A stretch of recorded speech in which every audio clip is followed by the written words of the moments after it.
ಇದನ್ನ ನಿಯಮಿತವಾಗಿ ಸೇವಿಸುವುದರಿಂದ ಕ್ಯಾನ್ಸರ್ನಂತಹ ರೋಗವನ್ನ ನಿಯಂತ್ರಣದಲ್ಲಿಡುತ್ತದೆ. 5,000 ವರ್ಷಗಳ ಹಿಂದೆ ಈ ಬೀಜಗಳನ್ನ ಬಳಸಲಾಗುತ್ತಿತ್ತು. ಈಗಲೂ ಈಜಿಪ್ಟ್ನ ಪಿರಮಿಡ್ನಲ್ಲಿ ಈ ಬೀಜಗಳ ಅವಶೇಷಗಳು ಪತ್ತೆಯಾಗಿವೆ. ಇದನ್ನ ಬಳಸುವುದರಿಂದ ದೇಹ ಶುದ್ಧೀಕರಣ, ತೂಕ ಕಡಿಮೆ, ಮೂತ್ರದ ಸೋಂಕು ನಿವಾರಣೆ, ದೇಹದ ಉಷ್ಣತೆ ನಿಯಂತ್ರಣದಲ್ಲಿರುತ್ತದೆ. ಹೌದು, ಅದುವೇ ಅಡುಗೆ ಮನೆಯ ಚಿನ್ನ ಮತ್ತು ಆರೋಗ್ಯದ ಸಂಜೀವಿನಿ ಕೊತ್ತಂಬರಿ ಬೀಜಗಳು, ಅಂದರೆ ಧನಿಯಾ. ಭಾರತೀಯ ಅಡುಗೆ ಮನೆಗಳಲ್ಲಿ ಅತ್ಯಂತ ಸಾಮಾನ್ಯವಾಗಿ ಕಂಡುಬರುವಂತಹ ಮತ್ತು ಅಷ್ಟೇ ಪ್ರಮುಖವಾದ ಸಾಂಬಾರ್ ಪದಾರ್ಥವೆಂದರೆ ಕೊತ್ತಂಬರಿ ಬೀಜ ಅಥವಾ ಧನಿಯಾ ಆಗಿದೆ. ಇದರ ಸುವಾಸನೆ ಮತ್ತು ರುಚಿ ಅಡುಗೆಯ ರುಚಿಯನ್ನ ಹೆಚ್ಚಿಸುವುದಲ್ಲದೆ ಇದರಲ್ಲಿರುವ ಔಷಧೀಯ ಗುಣಗಳು ನಮ್ಮ ಆರೋಗ್ಯವನ್ನ ಕಾಪಾಡುವುದರಲ್ಲಿ ಮಹತ್ವದ ಪಾತ್ರವನ್ನ ವಹಿಸುತ್ತವೆ. ಕೇವಲ ಮಸಾಲೆ ಪದಾರ್ಥವಾಗಿ ಮಾತ್ರವಲ್ಲದೆ ಆಯುರ್ವೇದದಲ್ಲಿಯೂ ಇದಕ್ಕೆ ವಿಶೇಷ ಸ್ಥಾನಮಾನವಿದೆ. ಕೊತ್ತಂಬರಿ ಬೀಜದಲ್ಲಿ ಲಿನಾಲೂಲ್ ಎಂಬ ಸುಗಂಧ ತೈಲ ಅಂಶವಿದೆ. ಈ ಲಿನಾಲೂಲ್ ಮನಸ್ಸಿಗೆ ಶಾಂತಿ ನೀಡುವ ಒಂದು ಗುಣವನ್ನ ಹೊಂದಿದೆ. ಆಯುರ್ವೇದದಲ್ಲಿ ಕೊತ್ತಂಬರಿ ಬೀಜವನ್ನ ತ್ರಿದೋಷ ಶಾಮಕ ಎಂದು ಕರೆಯುತ್ತಾರೆ. ಕೊತ್ತಂಬರಿ ಬೀಜಗಳು ದೇಹದ ಉಷ್ಣತೆಯನ್ನ ಕಡಿಮೆ ಮಾಡುವ ಶೀತ ಗುಣವನ್ನ ಹೊಂದಿದೆ. ಬೇಸಿಗೆಯಲ್ಲಿ ಕೊತ್ತಂಬರಿ ನೀರು ಕುಡಿಯುವುದರಿಂದ ದೇಹ ತಂಪಾಗಿಸುತ್ತದೆ. ಕೊತ್ತಂಬರಿ ಎಂಬುವುದು ಎಪಿಯೇಸಿ ಕುಟುಂಬಕ್ಕೆ ಸೇರಿದ ಒಂದು ವಾರ್ಷಿಕ ಸಸ್ಯವಾಗಿದೆ. ಇದರ ಎಲೆಯನ್ನ ಕೊತ್ತಂಬರಿ ಸೊಪ್ಪು ಎಂದು, ಒಣಗಿದ ಬೀಜವನ್ನ ಧನಿಯಾ ಅಥವಾ ಕೊತ್ತಂಬರಿ ಬೀಜಗಳೆಂದು ಕೂಡ ಕರೆಯುತ್ತಾರೆ. ಕೊತ್ತಂಬರಿ ಬೆಳೆಯು ಸಾವಿರಾರು ವರ್ಷಗಳ ಹಿಂದಿನದ್ದು. ದಕ್ಷಿಣ ಯುರೋಪ್, ಉತ್ತರ ಆಫ್ರಿಕಾ ಮತ್ತು ನೈಋತ್ಯ ಏಷ್ಯಾಗಳಲ್ಲಿ ಇದರ ಮೂಲವನ್ನ ಗುರುತಿಸಲಾಗಿದೆ. ಪ್ರಾಚೀನ ಈಜಿಪ್ಟ್ ಪಿರಮಿಡ್ಗಳಲ್ಲಿ ಕೊತ್ತಂಬರಿ ಬೀಜಗಳು ಪತ್ತೆಯಾಗಿವೆ. ಇದನ್ನ ಮರಣದ ನಂತರ ಜೀವನಕ್ಕೆ ನೀಡುವ ಗೌರವವಾಗಿ ಬಳಸಲಾಗುತ್ತಿತ್ತು ಎಂದು ಹೇಳಲಾಗುತ್ತದೆ. ಭಾರತದಲ್ಲಿ ಇದನ್ನ ಧನಿಯಾ ಎಂದು ಕರೆಯುತ್ತಾರೆ. ವೇದಗಳ ಕಾಲದಿಂದಲೂ ಭಾರತೀಯ ಅಡುಗೆ ಮತ್ತು ಆಯುರ್ವೇದ ಚಿಕಿತ್ಸೆಯಲ್ಲಿ ಇದನ್ನ ಬಳಸಲಾಗುತ್ತದೆ. ಕೊತ್ತಂಬರಿ ಬೀಜಗಳ ಪುಡಿ ಗಾಯದ ಮೇಲೆ ಹಚ್ಚಿದರೆ ಸೋಂಕು ಕಡಿಮೆಯಾಗುತ್ತದೆ.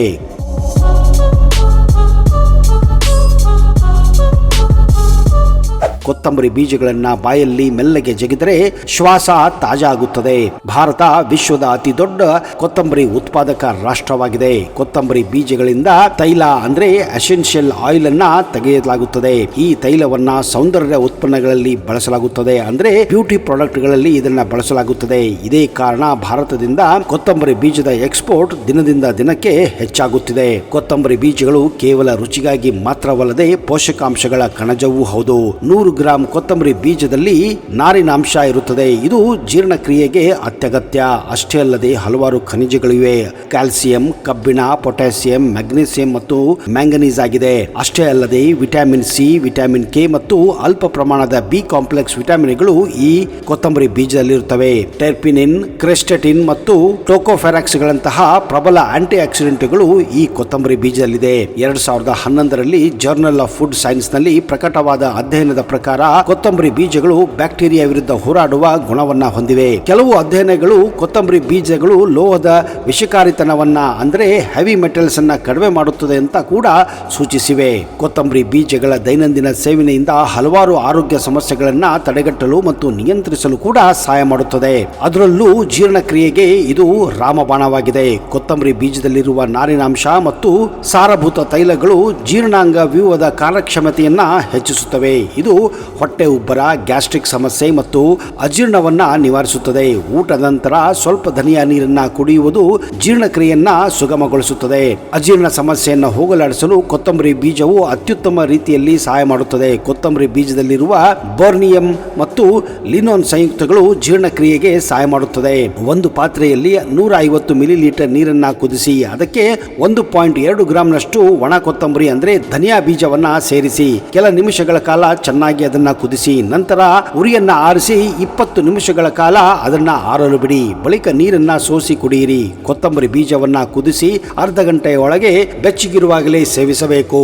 ನಿಯಮಿತವಾಗಿ ಈ ಕ್ರಮವನ್ನು ಅನುಸರಿಸಿದರೆ ಜೀರ್ಣಕ್ರಿಯೆ ಸಮಸ್ಯೆ ಸಂಪೂರ್ಣವಾಗಿ ನಿವಾರಣೆ ಆಗುತ್ತದೆ.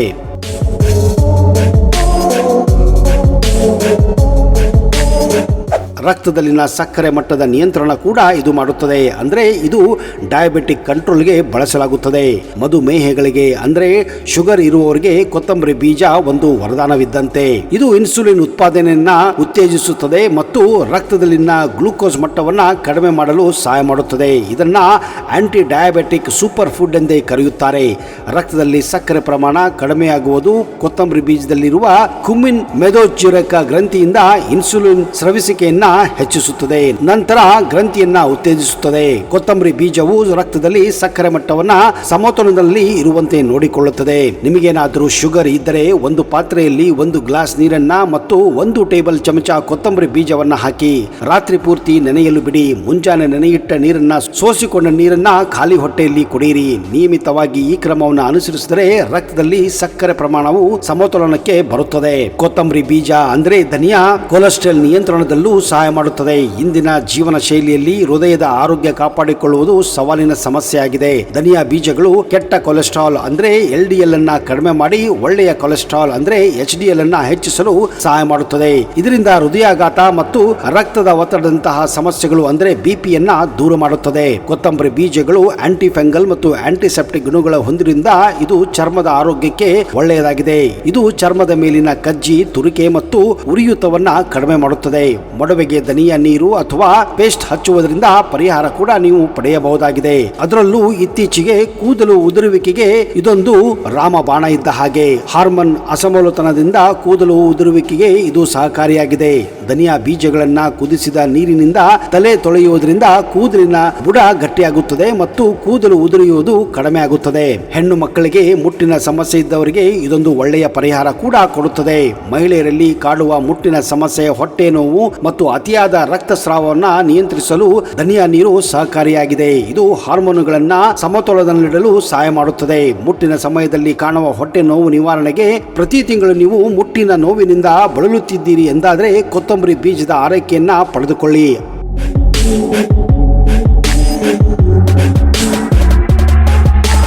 500 ಮಿಲಿಮೀಟರ್ ನೀರಿಗೆ 6 ಗ್ರಾಂ ಕೊತ್ತಂಬರಿ ಬೀಜವನ್ನ ಸೇರಿಸಿ ಚೆನ್ನಾಗಿ ಕುದಿಸಿ. ಚೆನ್ನಾಗಿ ಕುದ್ದಂತಹ ನೀರನ್ನ ಉರಿಯಲ್ಲಿ ಆರಿಸಿ ನೀರನ್ನ ಸೋಸಿ 1 ಚಮಚ ಸಕ್ಕರೆಯನ್ನ ಸೇರಿಸಿ ಬೆಚ್ಚಗಿರುವಾಗಲೇ ಅದನ್ನ ಕುಡಿಯಿರಿ. ನಿಯಮಿತವಾಗಿ ಈ ಕ್ರಮವನ್ನ ಅನುಸರಿಸಿದರೆ ಮುಟ್ಟಿನ ಸಮಯದಲ್ಲಿ ಕಾಣುವ ಹೊಟ್ಟೆ ನೋವು ಸಂಪೂರ್ಣವಾಗಿ ನಿವಾರಣೆಯಾಗುತ್ತದೆ. ಆಯುರ್ವೇದದಲ್ಲಿ ಕೊತ್ತಂಬರಿ ಬೀಜಗಳನ್ನ ತ್ರಿದೋಷ ನಾಶಕ ಎಂದು ಪರಿಗಣಿಸಲಾಗುತ್ತದೆ. ಅಂದ್ರೆ ಇದು ವಾತ, ಪಿತ್ತ ಮತ್ತು ಕಫ ಎಂಬ 3 ದೋಷಗಳನ್ನ ಸಮತೋಲನದಲ್ಲಿ ಇಡುತ್ತದೆ. ಧನಿಯಾ ದೇಹವನ್ನ ತಂಪಾಗಿಸುವ ಗುಣವನ್ನ ಹೊಂದಿದೆ. ಬೇಸಿಗೆಯಲ್ಲಿ ಅಥವಾ ಪಿತ್ತ ಹೆಚ್ಚಾದಾಗ ಧನಿಯಾ ನೀರನ್ನ ಕುಡಿಯುವುದು ಒಳ್ಳೆಯದು. ಇದು ಮೂತ್ರವರ್ಧಕವಾಗಿ ಕಾರ್ಯನಿರ್ವಹಿಸುವುದರಿಂದ ಮೂತ್ರಪಿಂಡಗಳು ಅಂದ್ರೆ ಕಿಡ್ನಿ ಆರೋಗ್ಯವನ್ನ ಕಾಪಾಡುತ್ತದೆ ಮತ್ತು ದೇಹದಿಂದ ವಿಷಕಾರಿ ಅಂಶಗಳನ್ನ ಹೊರಹಾಕುತ್ತದೆ. ಕೊತ್ತಂಬರಿ ಬೀಜವನ್ನು ನೀವು ಹಲವಾರು ರೀತಿಯಲ್ಲಿ ಬಳಸಬಹುದಾಗಿದೆ. ಧನಿಯಾ ಪುಡಿ ಇದನ್ನ ನೀವು ಸಾಂಬಾರ್, ರಸಂ ಮತ್ತು ಪಲ್ಯಗಳಿಗೆ ಮುಖ್ಯ ಮಸಾಲೆಯಾಗಿ ಕೂಡ ಬಳಸಬಹುದಾಗಿದೆ. ಧನಿಯಾ ನೀರು 1 ಚಮಚ ಬೀಜವನ್ನ ರಾತ್ರಿ ನೀರನ್ನು ನೆಲೆಸಿ ಬೆಳಗ್ಗೆ ಆ ನೀರನ್ನ ಕುಡಿಯುವುದರಿಂದ ತೂಕ ಇಳಿಸಲು ಮತ್ತು ಥೈರಾಯ್ಡ್ ನಿಯಂತ್ರಣ ಕೂಡ ಇದು ಸಹಕರಿಸುತ್ತದೆ. ಹುರಿದ ಬೀಜಗಳು ಬಾಯಿಯ ದುರ್ವಾಸನೆ ಹೋಗಲಾಡಿಸಲು ಊಟದ ನಂತರ ಇದನ್ನ ಮುಖಶುದ್ಧಿಯಾಗಿ ಬಳಸಬಹುದಾಗಿದೆ. ನೀವು ಇದನ್ನ ಚಹಾದಲ್ಲೂ ಕೂಡ ಬಳಸಬಹುದಾಗಿದೆ. ಗ್ಯಾಸ್ಟ್ರಿಕ್ ಸಮಸ್ಯೆ, ಧನಿಯಾ, ಜೀರಿಗೆ ಮತ್ತು ಸೊಂಪು ಸೇರಿಸಿ ಮಾಡಿದ ಚಹಾ ಅತ್ಯಂತ ಉತ್ತಮವಾಗಿದೆ.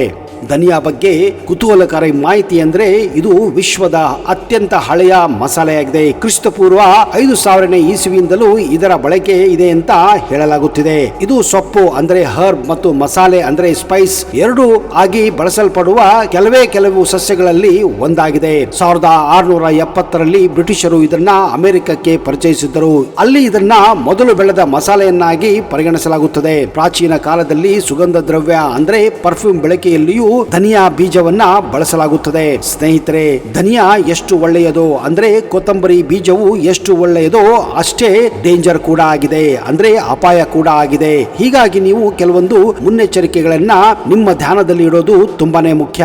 ಯಾವುದೇ ಪದಾರ್ಥವನ್ನ ಮಿತಿಯಾಗಿ ಬಳಸಬೇಕು. ಅಮೃತವನ್ನ ನೀವು ಅತಿಯಾಗಿ ಬಳಸಿದ್ರೆ ಅದು ಕೂಡ ವಿಷವಾಗುತ್ತದೆ.